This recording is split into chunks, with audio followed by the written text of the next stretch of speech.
I just want to say a little bit more about,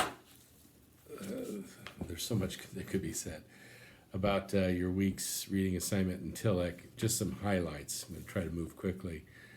The top of 27, he's been discussing origin and apologetics, and such a delicious line from Tillich, first full paragraph. There is, however, one danger in apologetics. The common ground may be overemphasized at the expense of the differences. Then you merely accept the other as he is without giving him anything different. Note here, this is what Tillich actually was often accused of having done.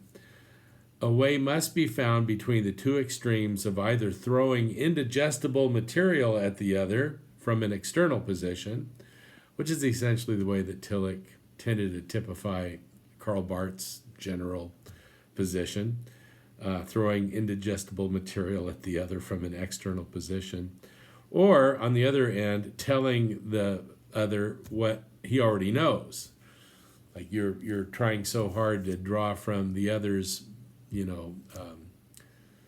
concerns, questions, even terminology and knowledge, and then trying to address the person with the gospel, but using all of that other person's sort of,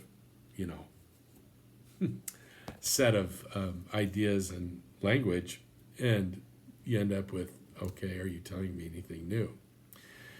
Tillich then says, the latter is the way liberal theology has often acted, and that's true. We talked about Schleiermacher, I think, in class, and his speeches on religion, where he's essentially trying in many ways to mirror back to his friends a lot of their own kind of poetic and philosophical sensitivities and say, hey, you're really pretty religious, aren't you?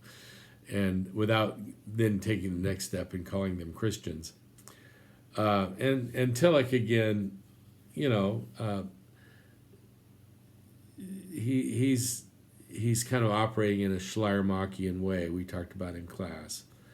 While the former way of throwing indigestible material, he says, is the way of fundamentalism and orthodoxy. And so he wants to avoid both, although, again, the typical criticism of Tillich, and it's certainly not unfounded, is that he tended to fall on the extreme of allowing the other to dictate the conversation. We'll say too much. I thought it was interesting as he discusses Gnosticism in the 30s, that is, pages 30s in the book. He at the bottom of 36, he writes something very interesting, the bottom paragraph. There are many people today who would like to, of course, again, this is, from lectures 60, 70 years ago. There are many people today who would like to renew Gnostic religion as their own daily expression of religious experience. And I'm just so interested to know, who does he have in mind here? Many people who would like to renew Gnostic religion, not because of its fantastical speculation, which those early Gnostics were certainly good at, but because of the real piety expressed in it, in Gnosticism. I don't know who he has in mind. It's like one could think, well, at the time that these lectures were given, I would say that there was certainly a lot of interest in what was called, we'll say, science of mind. There's actually a religious organization by that name. The guy that was most famously associated with it was in L.A. So science of mind, which is associated, or you can connect to Christian Science and other sort of positive mind religious traditions. It could be what he has in mind. He seems, this would be a little early for what we, like in the 70s and since, might call New Age stuff, but a lot of New Age thought is definitely Gnostic in its essential character. So I don't. It's just an interesting thing for him to say. Many people today would like to renew Gnostic religion. We could ask, to what extent do we find that interest in contemporary Christianity? And there's certainly churches and individual Christians who sort of might fit there, but it's difficult to know exactly what Tillich would have had in mind in his time, which is okay. I just thought I'd notice this, or take note of this. There was, let's see here. I like what he says here at the bottom of 45, and I think it's so true. And I think I might have told you I had to learn this the hard way. Bottom of 45, when I go into these matters, I'm always surprised how much better the theology of the ancient church was than the popular theology which developed in the 19th century. Of course, he would be closer to that time than we. How much profounder and more adequate to the paradox of Christianity without becoming irrationalistic, nonsensical, or absurd.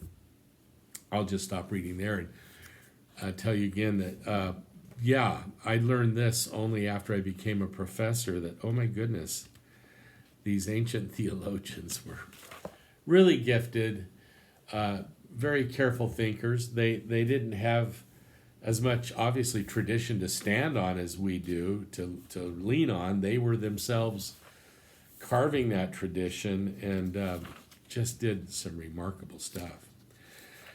He spends a lot of time on Neoplatonism, and the philosopher that's most readily associated with that is Plotinus.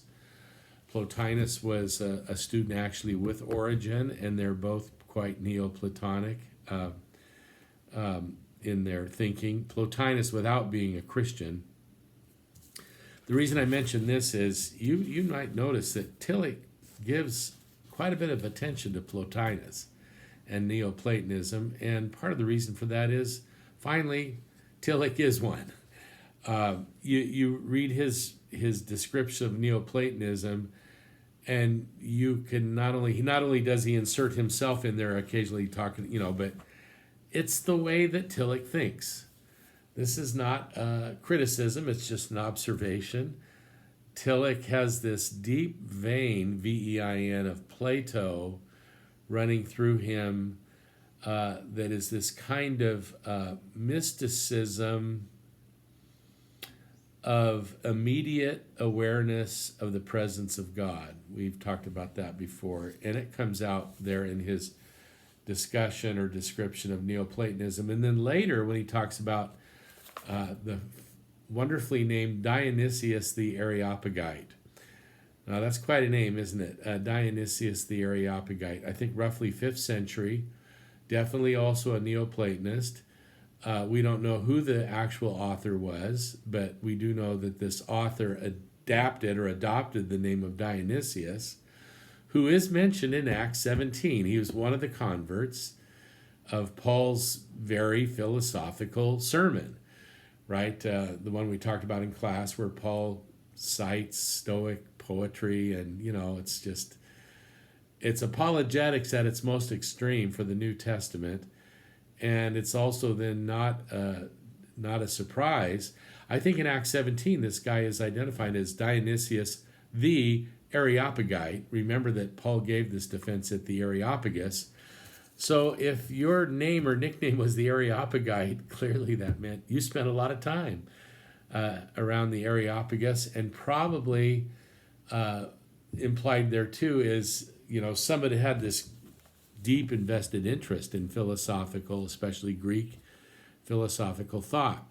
So here we are, 4 centuries later, and there's a Christian writer who is so enamored with Neoplatonism and really wants to give it a more explicitly Christian feel, that he, we think, basically adopts the name of this guy mentioned in the book of Acts, and he becomes Dionysius the Areopagite. Again, you'll find that Tillich's description of Dionysius the Areopagite is so sympathetic and so like what Tillich likes that I guess it shouldn't surprise us too much. That actually might have been in next week's reading.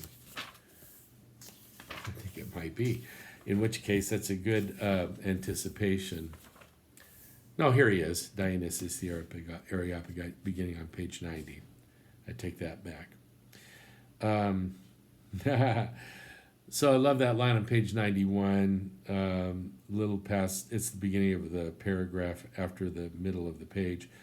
The surprising thing about Dionysius is that this system, which was the end of the Greek world and summarized everything Greek wisdom had to say about life, was introduced into Christianity and used by it. And it is striking how much Dionysius gets quoted, cited in later theology. So it's not like, oh, there's this weird guy trying to do Greek philosophical Christian theology.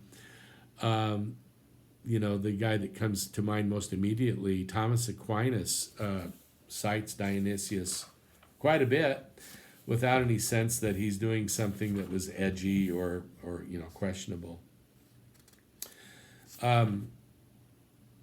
I think those are some of the things I wanted to just touch on by way of quick review of this first week's reading.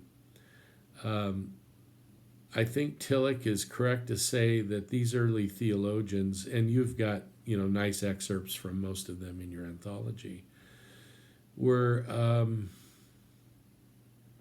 truly gifted people. And we believe those gifts come from God, but they're still gifts that must be exercised by the human.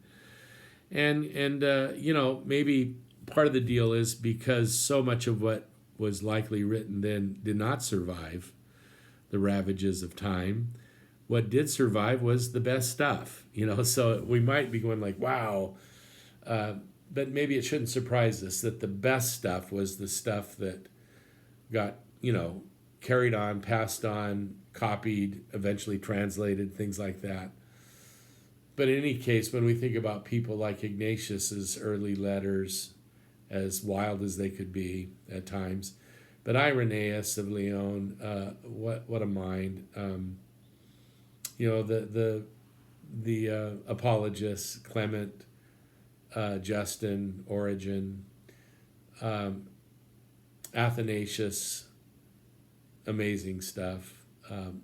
The Cappadocians, or as I've learned that they say over there, Cappadocians. It's Cappadocia there. I've always said Cappadocia. I had a friend just come back from Cappadocia, though, and so now I'm big on okie dokie Cappadocia, and I'll end with that.